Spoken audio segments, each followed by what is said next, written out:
లగచర్ల ఘటనలో మొదటి ముద్దాయి ఎవరు? దీనిపై రాజకీయ మంటలు రాజుకున్నాయి. PCC chief Mahesh Kumar Goud, BRS MLA Prashant Reddy మధ్య డైలాగ్ వార్ ఇప్పుడు చూద్దాం.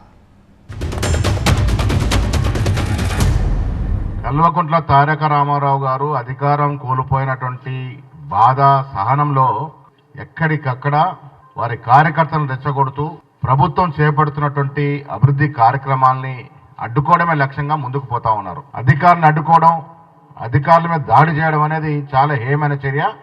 దీనికి శిక్ష తప్పదు. కేటీఆర్ నువ్వు శిక్ష ఫేస్ చేయాల్సిందే. కేటీఆర్ ఫోన్ కాల్ పోయిన తర్వాతే ఇక్కడ నరేందర్ రెడ్డి గారు వారి కార్యకర్తల్ని రెచ్చగొట్టి ఉసిగొలిపి కలెక్టర్ మీద దాడికి పాల్పడ్డారు.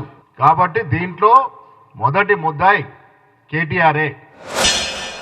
కేటీఆర్ మొదటి ముద్దాయట. అప్పుడే కేటీఆర్ మొదటి ముద్దాయి అని పీసీ ప్రెసిడెంట్ ఎట్లా చెప్తాడు? అంటే మొదలే పోలీసు వాళ్ళకి చెప్తున్నారన్నట. మీరు ఆ బాధ్యతతోటే మాట్లాడుతున్నాడు ఆయన పీసీ ప్రెసిడెంట్. ఎందుకు కేటీఆర్ మొదటి ముద్దాయి అవుతాడు? ప్రత్యక్షంగా కేటీఆర్ ఉన్నారా? ఎస్ అన్న, రైతులు ఇట్లా ప్రాబ్లం ఉంది, భూములు గుంజుకుంటున్నారు, రైతులు ఆందోళన చెందుతున్నారు అంటే మా కేటీఆర్ చెప్తాడు నరేందర్ రెడ్డి గారికి. ఎస్ నువ్వు రైతుల పక్షాన నుండి పోరాడు నరేందర్ అని చెప్తాడు. దాంట్లో కుట్ర ఏమున్నది? బహిరంగంగానే వాళ్ళే వచ్చి కేటీఆర్ గారిని వచ్చి కలిసినారు తెలంగాణ భవన్లో. రైతులు వచ్చి బహిరంగంగానే కలిసినారు. దాంట్లో కుట్ర ఏముంది? ఏదో ఒకటి చేసి అరెస్ట్ చేయాలి.